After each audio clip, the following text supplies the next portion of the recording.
तो मित्रों हूँ ध्रुवांग बेंकर तमाરું स्वागत करूँ છું આપણી આ ગુજરાતના ઇતિહાસની લેક્ચર શ્રેણીમાં। આગળ આપણે સિંધુ સભ્યતા વિશે જોઈ લીધું હતું। એનો કંઈક સમયગાળો હતો ઈસવીસન પૂર્વે 2350 થી માંડીને 1750 સુધી અને ત્યારબાદ વૈદિક કાળ ભારતમાં શરૂઆત થાય છે ઈસવીસન પૂર્વે 1500 થી 1000 સુધી અને ઈસવીસન પૂર્વે 1000 થી ઈસવીસન પૂર્વે 600 સુધી ઉત્તર વૈદિક કાળ ચાલે છે। આમ પણ આપણે આદ્ય અનુશ્રુતિ પ્રમાણે ઇતિહાસના પાંચેક વિડીયો મૂક્યા જ છે, એ તમે જઈને જોઈ શકો છો।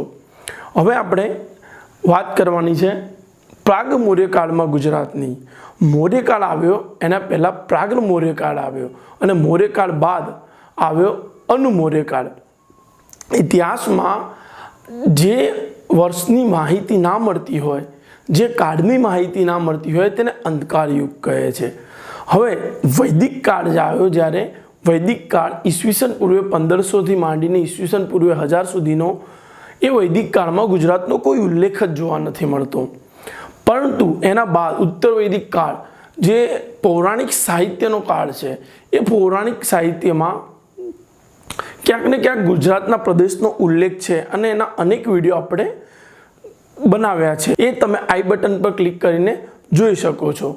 પરંતુ ઈસવીસન પૂર્વે 6ઠ્ઠી સદી જ્યારે ઉત્તર વૈદિક કાળ પૂરો થાય છે, ત્યાંથી માંડીને આછો પાતળો ગુજરાતના ઇતિહાસની માહિતી આપણને મળી આવે છે, એટલે કે ગુજરાત પ્રદેશની માહિતી આપણને મળી આવે છે।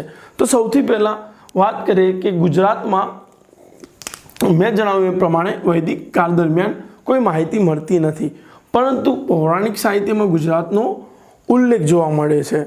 હવે ઈસવીસન પૂર્વે 5મી સદીની આજુબાજુમાં જ પાણિનીએ અષ્ટાધ્યાયની રચના કરી। આ અષ્ટાધ્યાય એ જ હતું જેમાં સંસ્કૃતનું વ્યાકરણ દર્શાવ્યું હતું। એમાં એને કચ્છ, આનર્ત, વલ્લભી અને મહીનો ઉલ્લેખ કર્યો છે। કચ્છ, આનર્ત, વલ્લભી અને મહીનો ઉલ્લેખ કર્યો છે। સ્પેસિફિક કહું ને તો ભૃગુ કચ્છનો ઉલ્લેખ કર્યો હશે। ભૃગુ કચ્છ એટલે ભરૂચ, પણ દરેક બુકમાં અહીંયા કચ્છ શબ્દ જ લખાયો છે। એ જ કાળમાં સિંહાલી અનુશ્રુતિ પ્રમાણે, હવે સિંહલ શબ્દ જે હતો ને એ શ્રીલંકા માટે વપરાતો હતો, તો એ જ કાળમાં સિંહાલી અનુશ્રુતિ પ્રમાણે ગૌતમ બુદ્ધનું પરિનિર્વાણ થયું હતું। ગૌતમ બુદ્ધનું પરિનિર્વાણ ઈસવીસન પૂર્વે 544માં થયું હતું। હવે આ જે ડેટા છે ને 544ના, એ સિંહાલી અનુશ્રુતિ મતલબ શ્રીલંકાના પૌરાણિક ગ્રંથ પ્રમાણે છે, શ્રીલંકાના જે બુદ્ધ કાળના ગ્રંથો થઈ ગયા એના પ્રમાણે છે। હવે જૈન અનુશ્રુતિ પ્રમાણે મહાવીર સ્વામીનું પરિનિર્વાણ 527 ઈસવીસન પૂર્વે 527 થયું હતું। તો આ પણ એ જૈન સાહિત્યના ડેટા છે। આપણે પરીક્ષાલક્ષી જે માનતા જોઈએ એ જ ડેટાને માનવાનો। ત્યારબાદ બિંબિસાર હતા રાજા। હવે ભારતની વાત કરું તો ભારતમાં મગધ એક મોટું સામ્રાજ્ય હતું અને મગધમાં હર્યક વંશ, એના પછી નંદવંશ અને એની બંનેની વચ્ચે નાગવંશ થઈ ગયો। તો એ હર્યક વંશનો પહેલો જે મહાન રાજા હતો ને એ હતો બિંબિસાર, બિંદુસાર નહીં, બિંબિસાર। એ ગૌતમ બુદ્ધ અને મહાવીર સ્વામી બંનેને સમકાલીન હતા। તો બિંબિસાર એ બંનેને સમકાલીન હતા, પરંતુ શું એમનું સામ્રાજ્ય એટલું મોટું હતું કે ગુજરાત સુધી ફેલાયેલું હતું? તો એવી કોઈ માહિતી આપણને મળતી નથી। ભગત સામ્રાજ્ય વખતે ગુજરાતમાં કોનું શાસન હતું એની કોઈ માહિતી મળતી નથી, પરંતુ આ કાળને જ પ્રાગ મૌર્યકાળ તરીકે ઓળખાય છે। કેમ? ગુજરાતનો પ્રમાણિત ઇતિહાસ ભારતના પ્રથમ પ્રમાણિત રાજા ચંદ્રગુપ્ત મૌર્યથી જ શરૂઆત થાય છે, એટલે મૌર્યકાળ પહેલાંની એટલી બધી માહિતી આપણને ગુજરાતની મળતી નથી, એટલે જ આ કાળને પ્રાગ મૌર્યકાળ કહેવાય છે। પરંતુ સાહિત્યમાં ઉલ્લેખ હોય તો એ આપણને દર્શાવી શકાય। હવે ભારત છે ને એની નીચે જ એક બીજો દેશ રહેલો છે શ્રીલંકા। તો શ્રીલંકામાં પાલી ભાષાના 2 પુસ્તક છે, દીપવંશ અને મહાવંશ। જો કોઈ પણ ઇતિહાસની માહિતી તમને ક્યાંથી મળે છે ને એ જાણવું ખૂબ જરૂરી છે। ઇતિહાસના પ્રકાર સામાન્ય રીતે 2 હોય છે, લેખિત અને અલેખિત। લેખિત અને અલેખિત. લેખિત એટલે જ્યાં જ્યાં ઇતિહાસ લખાયો છે ને એને લેખિત ઇતિહાસ કહેવાય. એમાં ધાર્મિક સાહિત્ય હોય પણ જેનું પ્રમાણ ના મળતું હોય, ધર્મેતર સાહિત્ય હોય એનું પ્રમાણ મળતું હોય છે. જેમ કે ધર્મેતર એટલે આપણું ઇન્ડિકા પ્રથમ પુસ્તક હતું જે ભારતના ઇતિહાસની આપણને માહિતી મળે છે. અને ધાર્મિક સાહિત્ય એટલે આ અલગ અલગ અનુશ્રુતિ આવે છે એ. તો આ જે દીપવંશ અને મહાવંશ છે ને એ બુદ્ધ ધમના શ્રીલંકાના સાહિત્ય હતા. આ દીપવંશ અને મહાવંશનું પ્રશ્ન જીપીએસસીમાં પૂછાયું હતું કે નીચેનામાંથી કયા બુદ્ધ સાહિત્યમાં ઉલ્લેખિત છે? 1, 2, 3, 4 એવી રીતે આપ્યા હતા. તો દીપવંશ અને મહાવંશ એ પહેલાં તો પાલી ભાષાના સાહિત્ય હતા. એટલે આપણને ખબર પડે છે કે પાલી ભાષા પણ એટલી જ જૂની ભાષા છે. તો આ શ્રીલંકાના ગ્રંથ અનુસાર જે રાજા હતો ને ત્યાંનો સિંહબાહુ રાજા, એના પુત્ર હતા વિજય. એ રાજપુત્ર હતા, લાટ ગુજરાત દેશના રાજાના રાજપુત્ર હતા. રાજા કોણ હતા? સિંહબાહુ. અને એ સિંહપુરના સ્થાપક હતા. તો આ જે સિંહબાહુ હતા ને એના પુત્ર વિજય એમને દેશવટો થયો અને પોતાના 700 સાથીઓને સોપારા બંદર મારફતે સમુદ્ર માર્ગે લઈને સિંહલ દ્વીપ પહોંચી ગયા. તો 700 સાથી હતા એને લઈને સમુદ્ર માર્ગે સોપારા બંદર થઈને લંકા દ્વીપ પહોંચ્યા, જ્યાંથી જ તેમની લંકા દ્વીપ પહોંચીને એ લંકા દ્વીપ એ જ સિંહલ દ્વીપ એમને નવી સંસ્કૃતિને જન્મ આપ્યો, સિંહલ સંસ્કૃતિ. અને એની જ વાત આપણે આ કરી રહ્યા છીએ. કારણ કે ગુજરાતના કોઈ પણ સાહિત્યમાં ગુજરાતનો પ્રાગર મૌર્ય કાળનો ઇતિહાસ નથી, પણ દીપવંશ ને મહાવંશ આપે છે એ આપણને. તો એની વાત કહી રહ્યા છીએ કે સિંહબાહુનો પુત્ર વિજય જેમને જ્યારે દેશવટો થયો ત્યારે સોપારા બંદર થઈને સમુદ્ર માર્ગે ક્યાં પહોંચ્યા? સિંહલ દ્વીપ. અને ત્યાં સિંહલ સંસ્કૃતિનો ઉદય થયો અને ત્યાં જ તેમને તામ્રપર્ણી નામનું એક શહેર વસાવ્યું હતું. ત્યારબાદ એમના જે વંશજ હતા એને સિંહલ તરીકે ઓળખવામાં આવ્યા અને લંકા દ્વીપનું નામ પડી ગયું સિંહલ દ્વીપ, શ્રીલંકા. અને અહીંથી જ કહેવત પ્રખ્યાત બની, લંકાની લાડીને ઘોઘાનો વર. તો આ કંઈક હતું મૌર્યકાળ પહેલાંનો ડેટા. આમાંથી કોઈ પ્રશ્ન એટલા પૂછાતા નથી. હા, પણ ગુજરાતમાં મૌર્યકાળ એના સારા એવા પ્રશ્ન પૂછાય છે. તો જરા આપણે એને જોઈ લઈએ. તો મિત્રો, હવે આપણે વાત કરવાની છે ગુજરાતમાં મૌર્યકાળ. જો આપણે ગુજરાતના ઇતિહાસની ચર્ચા કરીએ છીએ એટલે આમાં આખો મૌર્યકાળ ભણવાની જરૂર નથી. મૌર્યકાળ ખૂબ જ મોટો અને ખૂબ જ વ્યવસ્થિત કાળ હતો. એની વ્યવસ્થા પણ ખૂબ વ્યવસ્થિત હતી. પરંતુ એને આખોને પણ ગુજરાતમાં શું અસર થઈ એને આપણે જાણવાનો પ્રયાસ કરીશું. તો મૌર્યકાળ એ ઈસવીસન પૂર્વે 322થી માંડીને 184 સુધી ચાલ્યો. તમને પ્રશ્ન થતો હશે એના પહેલાં ભારતમાં શું હતું? તો મેં તમને જણાવ્યું જ હતું. મગધમાં પહેલાં હર્યક વંશ હતો બિંબિસાર વાળો, ત્યારબાદ નાગવંશ આવ્યો અને એના પછી નંદવંશ આવ્યો. નંદવંશના અંતિમ શાસકને ચંદ્રગુપ્ત મૌર્ય મારે છે અને ચંદ્રગુપ્ત મૌર્ય મૌર્ય વંશની સ્થાપના કરે છે. પણ એના પહેલાં એક બહુ મોટી ઘટના થઈ ગઈ કે એક માણસ એ ગ્રીકમાં જન્મ લઈને આખા ઈરાનના આટલા મોટા એમ્પાયરને કોન્કર્ડ કરીને છેક ભારત સુધી ધસી આવ્યો અને પુરુ સાથે જોરદાર યુદ્ધ કર્યું. હાઇડેનપેસનું યુદ્ધ. એકચ્યુઅલીમાં એ યુદ્ધ હતું એ બહુ ભયાનક યુદ્ધ હતું કે વરસાદ, એવું વાતાવરણ કે આટલા મોટા મોટા હાથી એને પણ કોન્કર કર્યા. અને એલેક્ઝાન્ડર ધ ગ્રેટ સિકંદર એ પુરુની સામે વિજેતા સાબિત થયા હતા અને પોતે પાછા જતા હતા અને એમનું બેબિલોનિયામાં મૃત્યુ થયું હતું. તો એમને ભારત પર આક્રમણ થયું ને એ સમયગાળો હતો ઈસવીસન પૂર્વે 326. અને એ જ્યારે ભારતથી પરત થઈ રહ્યા હતા એ સમયગાળો હતો ઈસવીસન પૂર્વે 323. આ એ જ સમય હતો જ્યારે ભારત પર નંદવંશનું શાસન સ્થાપિત હતું. સિકંદર ધનાનંદને હરાવવા તો માગતા જ હતા પણ કોઈ કારણસર તે છેક મગધ સુધી પહોંચી ના શક્યા અને અહીંથી જ ચંદ્રગુપ્ત મૌર્યનો એરા શરૂ થાય છે.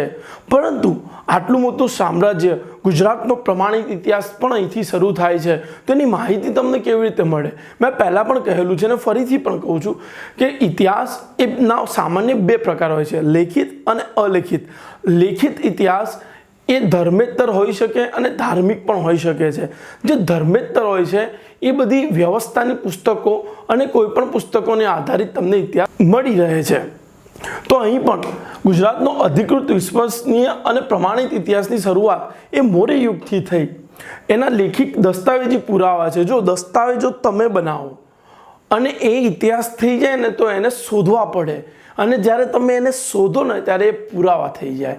તો આવા લેખિત દસ્તાવેજી પુરાવા એના મળી આવ્યા છે. 4 પુસ્તક છે જે આપણે બહુ યાદ રાખવાની જરૂર છે. પહેલી છે કૌટિલ્યનું અર્થશાસ્ત્ર, બહુ આઈએમપી પુસ્તક છે. કૌટિલ્ય એટલે આપણા ચાણક્ય વિષ્ણુગુપ્ત. બીજી છે મેગસ્થનીસની ઇન્ડિકા, આ ગ્રીક એલચી હતો. ત્રીજી છે વિશાખાદત્તમની મુદ્રા રાક્ષસ. હવે આ થોડી કોન્ટ્રોવર્શિયલ બુક છે, કારણ કે આ બુકમાં જ ચંદ્રગુપ્ત મૌર્યને શૂદ્ર કહેલા છે. તો ઘણા લોકો, ઘણા ઇતિહાસકારક ચંદ્રગુપ્ત મૌર્યને શૂદ્ર પણ લખે છે. ચોથી હતી શ્રીલંકાની, જે આપણે આગળ સિંહલ અનુસૂચિની વાત કરી હતી ને, દીપવંશ ને મહાવંશ, અને આ બુદ્ધ ધર્મની પણ પુસ્તક છે. તો આ 4 બુકમાંથી આપણને મૌર્ય યુગનો ઇતિહાસ જાણવા મળે છે. આ ઉપરાંત અશોકના બનાવેલા સ્તૂપો અને શિલાલેખો, એક શિલાલેખ તો જૂનાગઢમાં પણ છે, એની 14 ધર્માજ્ઞા છે, એમાંથી પણ મૌર્યકાળનો ઇતિહાસ આપણને જાણવા મળે છે. આ જે પુસ્તકો હતી એમાંથી આપણને શું જાણવા મળ્યું, તો સામાન્ય કહું છું, આટલું ડિટેલમાં તો નહીં. જીપીએસસી ક્લાસ 1-2માં 10-10 માર્ક્સમાં પૂછાય છે, પરંતુ સામાન્ય સામ્રાજ્ય વિસ્તાર, શાસન વ્યવસ્થા, પ્રજાકીય કાર્યોની માહિતી પ્રાપ્ત થાય છે. સામ્રાજ્ય વિસ્તાર, શાસન વ્યવસ્થા અને પ્રજાકીય કાર્યોની માહિતી પ્રાપ્ત થાય છે. અને આ જ પુરાવાથી આપણે કહી શકીએ કે ગુજરાત અને સૌરાષ્ટ્ર એ મૌર્ય સામ્રાજ્યના ભાગ હતા. મૌર્ય સામ્રાજ્યના પ્રદેશમાં ગુજરાત અને સૌરાષ્ટ્રનો સમાવેશ થતો હતો. છેક ઈરાન સુધી આમનું શાસન હતું. તો હવે આપણે ગુજરાતના ભાગરૂપે મૌર્ય સામ્રાજ્યમાં દરેક રાજાની થોડી ચર્ચા કરી લઈએ. હવે મિત્રો આપણે મૌર્યકાળના રાજાઓની વાત કરવાના છીએ, પરંતુ સંપૂર્ણપણે ભારતના ઇતિહાસ આધારિત વાત કરવાના નથી. એમને ગુજરાતમાં શું કરાયું એ આધારિત જ આપણે વાત કરવાના છીએ. ભારતના ઇતિહાસ આધારિત એ બીજા વિડીયોમાં મૂકીશું. તો સૌથી પહેલાં લઈએ ચંદ્રગુપ્ત મૌર્ય. એમનો સમયગાળો એકવાર પૂછાઈ ગયો હતો ગૌણ સેવામાં જ. તો ઈસવીસન પૂર્વે 322થી માંડીને 298.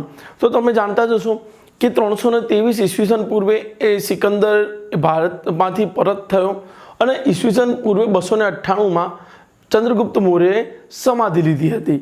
તો આ સમયગાળો છે ચંદ્રગુપ્ત મૌર્યને. કરીબન એમને 25 વર્ષ રાજ કર્યું. એક મજાની વાત તમને કહું કે જ્યાં સુધી અંગ્રેજ આવ્યા નહીં ને, ત્યાં સુધી આ રાજાને લોકો ગ્રીકનો રાજા ગણતા હતા. આ સાચી વાત છે, કારણ કે જસ્ટિને એમના માટે જે નામ ઉપયોગ કર્યું ને એ હતું સેન્ડોકોટસ. તો એમના માટે જસ્ટિને સેન્ડોકોટસ નામ ઉપયોગ કર્યું હતું. આમની ઓળખ આ ભારતીય જ છે એવી ઓળખ કરી હતી વિલિયમ જોન્સે. તો વિલિયમ જોન્સે આની ઓળખ કરી હતી. વિલિયમ જોન્સે એક સિક્કાઓ શોધીને જણાવ્યું કે આ સેન્ડોકોટસ નહીં, આ તો ભારતનો ક્ષત્રિય રાજા ચંદ્રગુપ્ત મૌર્ય છે. બુદ્ધ અને જૈન અનુસૂચિ પ્રમાણે એમને ક્ષત્રિય ગણવામાં આવે છે. હવે એમનો એક સૂબો હતો જે સૌરાષ્ટ્રનો સૂબો હતો, અને એનું નામ યાદ રાખવું જરૂરી છે, ચંદ્રગુપ્ત અને પુષ્યગુપ્ત. તો બંનેમાં ગુપ્ત આવે છે. તો સૂબો હતો પુષ્યગુપ્ત. ગિરનારમાંથી એક નદી નીકળે છે, સુવર્ણસિક્તા નદી. સુવર્ણસિક્તા નદી પર એમને સેતુ બંધાવેલો હતો, અને અગત્યની વાત એ છે કે ભારતીય ઇતિહાસનો આ પ્રથમ સેતુ હતો. આ ઉપરાંત અર્થશાસ્ત્રમાં સૌરાષ્ટ્ર તથા સુદર્શન તળાવનો ઉલ્લેખ જોવા મળે છે. ટૂંકમાં અર્થશાસ્ત્ર પણ એક્સેપ્ટ કરે છે કે આવું સુદર્શન તળાવ હતું, મતલબ ચંદ્રગુપ્ત મૌર્યનો ઇતિહાસ આધારિત થઈ ગયો. આ ઉપરાંત તેમનું સામ્રાજ્ય એ તાપી નદી સુધી વિસ્તૃત હતું. હવે એક લેખક થઈ ગયા, એમનું નામ છે બામ્બ, તમિલના લેખક છે. એવું કહે છે કે ચંદ્રગુપ્ત મૌર્યનું સામ્રાજ્ય કર્ણાટકના મૈસૂર સુધી વિસ્તૃત હતું. તો આ થોડું કોન્ટ્રોવર્શિયલ છે કે દક્ષિણમાં ચંદ્રગુપ્ત મૌર્યનું સામ્રાજ્ય ક્યાં સુધી વિસ્તરેલું હતું. પૂર્વમાં બંગાળ સુધી હતું, પશ્ચિમમાં છેક ઈરાન સુધી, અને ઉત્તરમાં હાલનું જે કાશ્મીર છે ત્યાં સુધી હતું. તેમણે સિકંદરે જે મૂકી ગયો તો માણસ સેલ્યુકસ નિકેટર એને હરાવ્યા હતા, અને એમની પુત્રી હેલિના સાથે લગ્ન કર્યા હતા. એક બીજી અગત્યની માહિતી આપણે નોંધી લઈએ કે ચંદ્રગુપ્ત મૌર્યના જેટલા પણ શિલાલેખો અને જેટલા પણ ઐતિહાસિક પુરાવા પ્રાપ્ત થયા છે તેની નીચે ચપળ નામ આવે છે. ચપળ આવી રીતે આ ચપળ હતો ને એ એમનો ખાસ માણસ હતો કે જે એમના ઐતિહાસિક પુરાવાને લખતો હતો. આપણે વારંવાર નહીં બોલતા શું ચપળ કરે છે, તો એટલો હોશિયાર હતો. તો ચપળ નામનો માણસ હતો, એમના ઐતિહાસિક પુરાવાને રાખતો હતો. અંતમાં શ્રવણબેલગોળામાં જઈને ઈસવીસન પૂર્વે 298માં સલ્લેખના દ્વારા એટલે કે ઉપવાસ દ્વારા એમને શરીરનો ત્યાગ કર્યો હતો. આ જ સાલમાં એમને જૈનની પ્રથમ સંગીની બોલાવી હતી અને ભદ્રબાહુ જેમના હાથે એમને જૈન ધર્મની દીક્ષા લીધી હતી એ જ ભદ્રબાહુના કહેવાથી એ અહીં ગયા હતા અને શરીરનો ત્યાગ કર્યો હતો. દક્ષિણમાં ચંદ્રગીરી પહાડ પણ આવેલું છે તેમના નામે. ચંદ્રગુપ્ત મૌર્ય બાદ એમના પુત્ર બિંદુસાર રાજા બન્યા. એમની તમે જો સરહદો એની એ જ છે. એમને તટસ્થતાની નીતિ અપનાવી હોય એવું લાગે છે આપણને કે દક્ષિણમાં મૈસૂર, પૂર્વમાં બંગાળ, પશ્ચિમમાં ઈરાન અને ઉત્તરમાં કાશ્મીર સુધી એમનું સામ્રાજ્ય હતું. અને ગૌણ સેવામાં એમના અલગ અલગ નામ પૂછાય છે. પહેલાં તો એ આજીવિક સંપ્રદાયના માનનાર રાજા હતા. હવે કહેવું કે આજીવિક સંપ્રદાય શું છે, તો આ એક જૈન ધર્મનો જ ભાગ હતો જે હાલ છે નહીં, જે જૈનમાં સંલગ્ન થઈ ગયો. આજીવિક સંપ્રદાયને જે સાધુઓ હતા, જે સંતો હતા, એમને બર્બરકની ટેકરીઓ સમ્રાટ અશોકે દાન કરી હતી જે બિહારમાં આવેલી છે. હવે એમના અલગ અલગ નામ તો બિંદુસારને વાયુ પુરાણમાં મદ્રસાર કહેવાયા છે, જૈન ગ્રંથોમાં એમને સિંહસેન કહેવાયા છે, યુનાની એમને અમિત્ર ચેટ્સ કહેતા હતા અને સંસ્કૃતમાં એમને અમિત્ર ઘાત કહેવાયા છે. એનો મતલબ એ થાય કે જેનો કોઈ શત્રુ નથી. એટલે શત્રુ નથી એટલે એમને એટલા યુદ્ધ પણ કરેલા નથી. તો આ હતા ચંદ્રગુપ્ત મૌર્ય અને બિંદુસાર. હવે આપણે અશોકની માહિતીને જાણી લઈએ. તો મિત્રો અંતમાં આપણે સમ્રાટ અશોકની વાત કરી લઈએ. તો સમ્રાટ અશોકનો સમયગાળો છે ઈસવીસન પૂર્વે 272 થી 232 સુધી. આમ જોવા જઈએ તો એમનો રાજ્યાભિષેક 269માં થયો હતો ઈસવીસન પૂર્વે, પરંતુ એનો સમયગાળો છે ઈસવીસન પૂર્વે 272 થી 232 સુધી. એવા પ્રથમ રાજા કે જેમની આગળ સમ્રાટ લાગ્યું છે એ પણ અશોક છે. ભારતના ઇતિહાસમાં એવા પ્રથમ રાજા કે જેમની આગળ સમ્રાટ લાગ્યું છે. મજાની વાત એ છે કે આ રાજા હતો એ લોકોને પોતાનું સંતાન માનતો હતો. આપણે તો ખાલી એક તલાટી બની ગયા હોય તો એ લાખો રૂપિયા ઉતારી કાઢે, પણ આ રાજા હતો એ લોકોની ભલાઈ માટે ઘરે ઘરે ફરતો હતો અને લોકોને કહેતો હતો કે તમે લોકોની ભલાઈ કરો. મારો કહેવાનો મતલબ એમ છે કે એમની જે ધર્મ આજ્ઞા હતી ને, તમે એકવાર વાંચો ને તો તમને ખ્યાલ મળશે કે આજના રાજનીતિના માર્ગદર્શક સિદ્ધાંતો જેવી એમની ધર્મ આજ્ઞા હતી. સમ્રાટ અશોક એ બિંદુસારના સમયમાં ઉજ્જૈનના સુબા હતા અને ત્યાં જ એમને લગ્ન કર્યા હતા. એમની પત્નીનું નામ હતું અસંગમિત્રા દેવી. હવે બુદ્ધ પુસ્તકો પ્રમાણે એમની માત્ર એક જ પત્ની હતી, પરંતુ અલગ અલગ ઇતિહાસકારક એમની એકથી વધુ પત્ની લખે છે. તો એમની પ્રથમ પત્ની હતી કારુવાકી, એ જ દેવીને એ જ અસંગમિત્રા. એમની બીજી પત્નીનું નામ હતું પદ્માવતી. પદ્માવતીથી એમને એક પુત્ર હતો કુણાલ, અને કુણાલને બે પુત્ર હતા સંપ્રતિ અને દશરથ. તો પદ્માવતીથી પુત્ર હતો કુણાલને, કુણાલના બે પુત્ર હતા સંપ્રતિ અને દશરથ. સંપ્રતિનું શાસન પશ્ચિમ બાજુમાં હતું, દશરથનું શાસન બંગાળ બાજુમાં હતું. હવે જે સમ્રાટ અશોક હતા ને એમને દેવનામ પ્રિય કહેવાતું હતું. એટલે હું પાલી ભાષામાં તમને કહું, એમને દેવનામ પિયદસ્સી કહેવાતું હતું. તો એમના શિલાલેખમાં એમની ઉપાધિ છે દેવનામ પિયદસ્સી. એમને કેટલી ધમ્મ આજ્ઞા લખાવી હતી? તો એમને 14 ધમ્મ આજ્ઞા કોતરાવેલી હતી. તો ભવનાથની જે તળેટી છે ને જુનાગઢમાં, એમાં દામોદર કુંડ આવેલું છે અને એની પાસે જ સમ્રાટ અશોક, ચક્રવર્તી સમ્રાટ અશોકની 14 ધમ્મ આજ્ઞા કોતરાવેલ દેખાય છે. એ કઈ લિપિમાં હશે? તો બ્રાહ્મી લિપિ. બ્રાહ્મી લિપિમાંથી જ દેવનાગરી લિપિ આવી છે. બ્રાહ્મી લિપિમાં પાલી ભાષા લખાય ને દેવનાગરી લિપિમાં સંસ્કૃત ભાષા લખાય. આવી રીતે જ અફઘાનિસ્તાનમાં પણ એમના જે શિલાલેખો હતા ને એમાં એમની અરામાઇક લિપિમાં શિલાલેખ કોતરાવેલા હતા અને પાકિસ્તાનમાં ખરોષ્ટી લિપિમાં શિલાલેખ કોતરાવેલા હતા. આ ઉપરાંત એમનું એક અગત્યનું યુદ્ધ જે વારંવાર પૂછાય છે, એમની સાલ છે ઈસવીસન પૂર્વે 261માં એમને કલિંગનું યુદ્ધ કર્યું હતું. આ જ યુદ્ધમાં કહેવાય છે કે એમનું હૃદય પરિવર્તન થયું હતું. પણ તમે બૌદ્ધ સાહિત્ય ધ્યાનથી વાંચો તો સમ્રાટ અશોક તો પહેલાથી આવા જ હતા. આમને પણ ઘણી જગ્યાએ દાસીપુત્ર કહેવાયા છે, પરંતુ આ જે યુદ્ધ હતું ને એમાં જ એમના જે પત્ની હતા એમને છોડીને જતા રહે છે અને ત્યારબાદ જ એમનું હૃદય પરિવર્તન થઈ જાય છે. અને આ જે સામ્રાજ્ય હતું ને મૌર્યનું, જે આગળ બે રાજા ચંદ્રગુપ્ત મૌર્ય અને બિંદુસાર સુધી હતું, એમાં થોડોક વિસ્તાર વધે છે અને એ સામ્રાજ્ય કલિંગ સુધી લાંબુ થાય છે, ઉપર નેપાળ સુધી એમનું સામ્રાજ્ય જાય છે અને સૌરાષ્ટ્ર હતું આપણે જાણીએ જ છીએ. હવે કર્નલ ટોડ હતા ને એમને સમ્રાટ અશોકના શિલાલેખ જસ્ટ શોધ્યા હતા. 1822માં સમ્રાટ અશોકના શિલાલેખ શોધાયા, પણ જેમ્સ પ્રિન્સપે એને 15 વર્ષની આજુબાજુમાં જ એને ઉકલી કાઢે, એટલે 1837માં એમના શિલાલેખ એ પ્રિન્સેપે ઉકેલ્યા હતા. એની ગુજરાતી શુદ્ધ પ્રત ભગવાનજી ઇન્દ્રજીએ 1862માં બનાવી હતી. મેં સંપ્રતિની વાત કરી, એ સંપ્રતિ પશ્ચિમ ભારતમાં ગુજરાતમાં પણ આવીને રાજ કર્યું હતું એમને. તો સંપ્રતિમાં જે ગિરનારનું મહાવીરનું મંદિર છે ને સંપ્રતિની ટૂંક તરીકે ઓળખાય છે.